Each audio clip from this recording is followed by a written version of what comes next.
Now, I've been hearing a lot of buzz about AI-driven art as of late, and the results, although seemingly pretty good, seem to have a few things a little off about them, almost uncanny in a way. It seems fine at a glance, but the more you look at it, the more mistakes you see, and it gives it a sort of almost, should I say, horror vibe. And it's not any kind of horror. It's more of a, I can't quite put my finger on it, but I know something's wrong here kind of horror. And it's the kind of horror that leaves you wondering, is this real, or have I gone insane? Part of this is because the AI algorithm will take the text prompt you've given it and search through a bunch of artistic pictures, try to cobble them together, and then do some form of enhancing and merging in an attempt to render something that looks something like a coherent picture. But it's not an exact science, as you can see, leaving us with some more surreal imagery than anything else. So that got me thinking.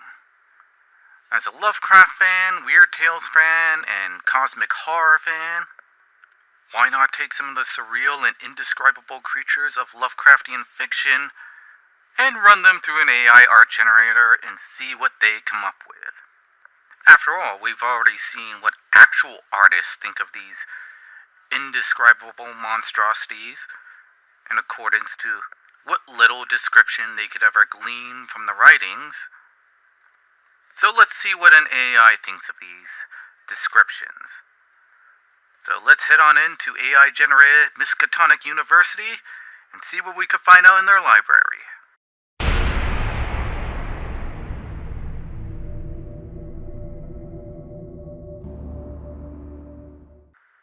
Already we're off to a great start. I think we should start off big, with the great Sultan, King, idiot god of the universe himself, Azathoth.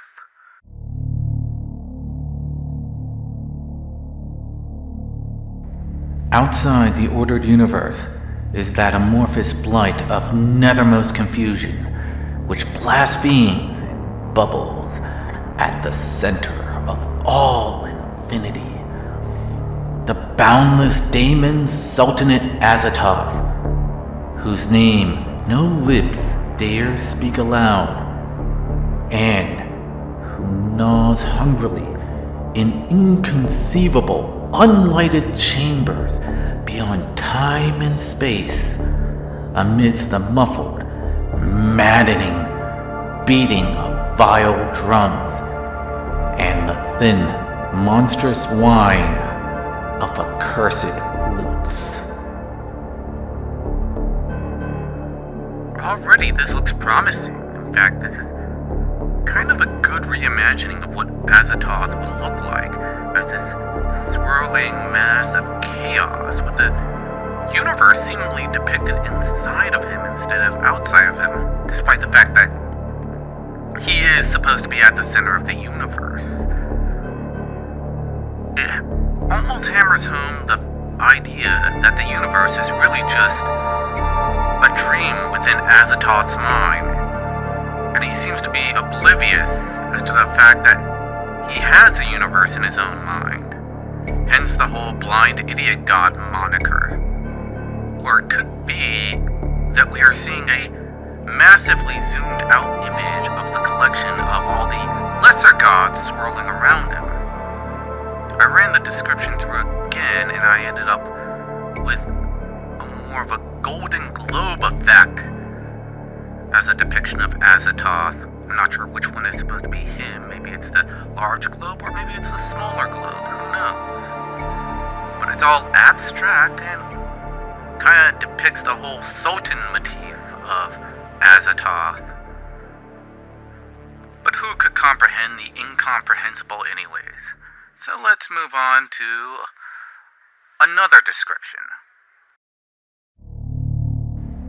A horde of tame, trained hybrid winged things that no sound eye could ever wholly grasp, or sound brain could ever wholly remember. There flapped, rhythmically, a horde of tame, trained, hybrid winged things, not altogether crows, nor moles, nor buzzards, nor ants, nor decomposed human beings, but something I cannot and must not recall. I don't know what I was expecting, but I think this highlights one of the weaknesses of AI-generated art. Sometimes it could be very, very literal. What I think happened here is that it read the part about the crows and forgot about everything else. I once tried to run it through again, this time removing all references to crows, and it just gave me a different set of birds. But if you look closely, you'll notice something kinda off about these things. For one thing, they may look like two crows, but I kinda suspect that these crows were sort of merged together, and that the one in front seemingly has an extra beak. Bad AI? Or is it the attempt to make a crow horse as was described in the actual description? I'll let you decide on this one.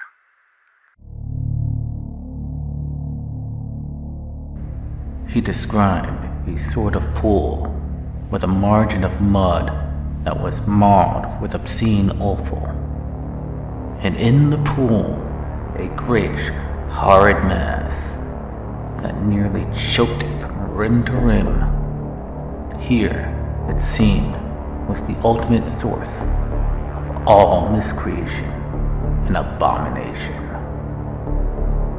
For the gray mass qualmed and quivered and swelled perpetually, and from it, in manifold fission, were spawned the anatomies that crept away on every side through the grotto. There were things like bodiless legs or arms that flailed in the slime, or heads that rolled, or floundered bellies with fishes' fins, and all manner of things, malformed and monstrous, that grew in size as they departed from the neighborhood of Aboth. And those that swam not swiftly ashore when they fell into the pool from Aboth were devoured by mouths that gaped in the parent bulk.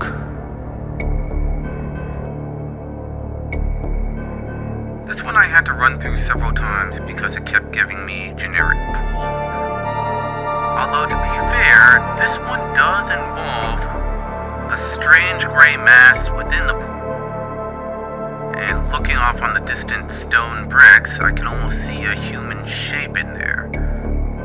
May not have been what I was looking for exactly, but it's kinda getting there, and it can even be mistaken for what description I was hoping for. Other attempts have given me artistic depictions of varying misshapen figures, some seemingly humanoid, others seemingly not, just either emerging or just bathing inside varying shapes of pools. Some are more nightmarish than others, and then it gave me an artistic depiction that just seemingly came out of Dante's Inferno, or just seemed to be a depiction of a Roman bath gone wrong. So, I don't know what exactly to make of this one, but I'm excited to see what else I can find.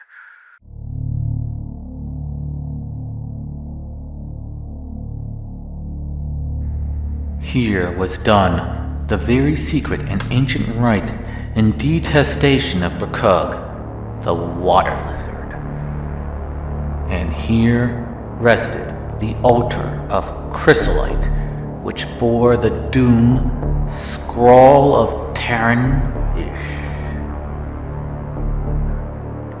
Now, to be fair to the AI in this one, I did ask for something related to an altar and strange rituals.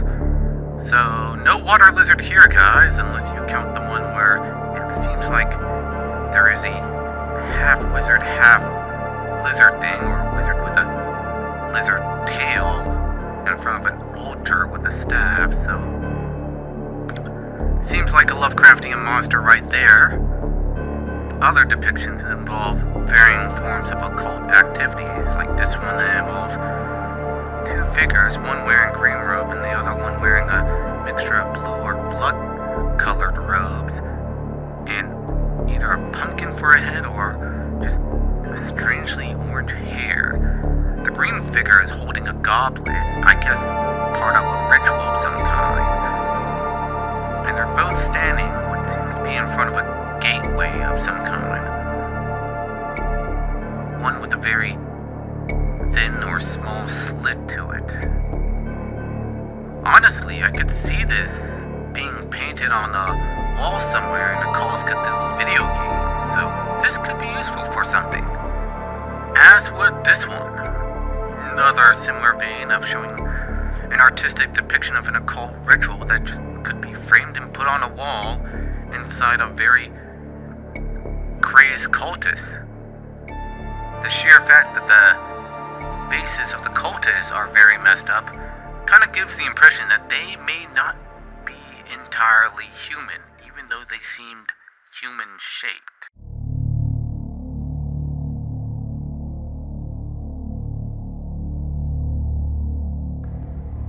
The dark form ran toward him with incredible swiftness. When it came near, he saw that there was a kind of face on that squat, ebon body, low down amid several jointed legs.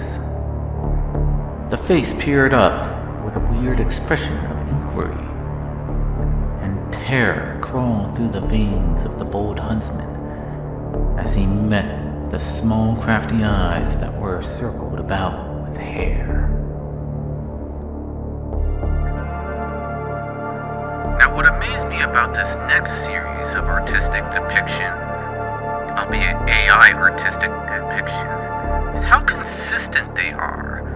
It's not exactly the spider god here, but it does have some spider-like qualities. There's no eight-legged spider with a human face, but more like a humanoid figure with strangely spider-like features upon its face, with strange fangs and sort of a strange protrusions from its shoulders, almost as if it has like oversized collarbones that are protruding out as spikes.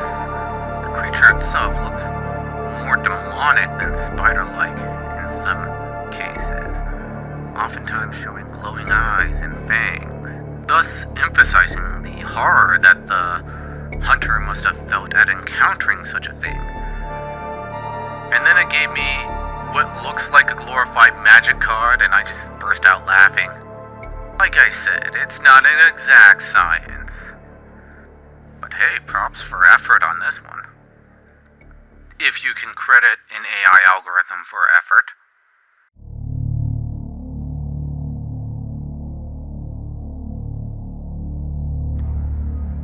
Flowing tentacles and pulpy, gray-black, elongated sack of a body. No distinguishing features at all other than the reaching, groping tentacles. Or was there? Yes! A lump in the upper body of the thing. A container of sorts for the brain? Basal ganglia, or whichever diseased organ governed this horror's loathsome life.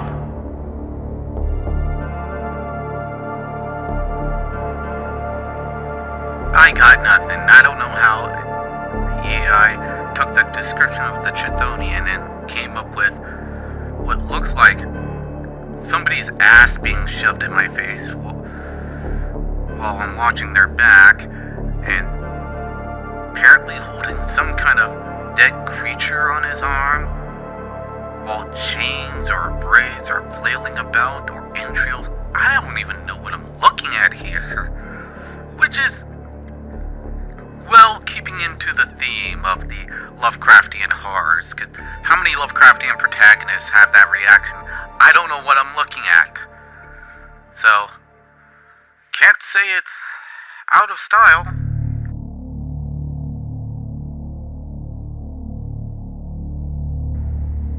It was a monstrous constellation of unnatural light, like glutted swarm of corpse-fed fireflies dancing hellish sarabands over the accursed marsh. And its color was that of the same nameless intrusion which Amy had come to recognize and dread. All the while, the shaft of phosphorescence from the well was getting brighter and brighter, bringing to the minds of the huddled men a sense of doom and abnormality which far outraced any image their conscious minds could form. It was no longer shining out, it was pouring out. And as the shapeless stream of unplaceable color left the well, it seemed to flow directly into the sky. Now this is a beautiful picture right here. It kind of encapsulates the whole feeling that the story Colors Out of Space brings out, considering that colors, the entities that are known as colors within that story, are known for draining the life force in the colors out of all life around them, thus creating like the landscape known as the Blasted Heath. And it's also known that that when they drain color, they also cause strange deformations and other kinds of weird mutations amongst life forms that they attack. And here, seeing the strange, foggy desolation of the landscape really gives off the feeling of being in that Blasted Heath where there's so much death all around you, and you're just seeing these strange lights just emerge and fly off into the sky. That said, let's bring on the star of the show, the guy that we all know and love, the guy that we actually consider to be the icon of Lovecraftian horror fiction or cosmic horror. The man, the myth, the legend, the eldritch abomination of all mankind, the Great Cthulhu.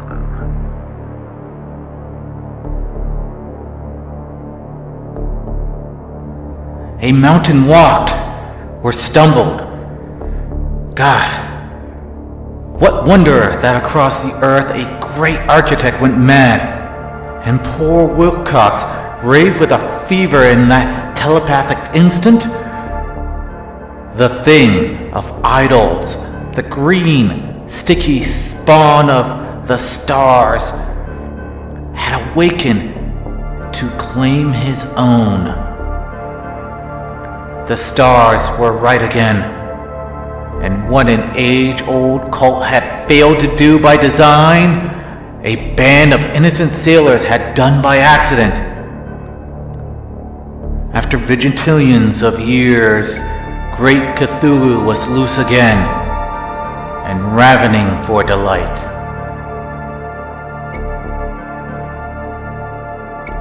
Honestly, I should have seen this coming. It's just a picture of an octopus. That's pretty much it. And honestly, I don't even know what words or descriptions I could take out of this to stop this from happening. At the same time, there's still something off about the artistic depictions of these octopoid-like beings. So, I will give it credit for being unnerving when it comes down to it. Like this one, I can't tell if it's supposed to be an octopus or a jellyfish or a combination of the two.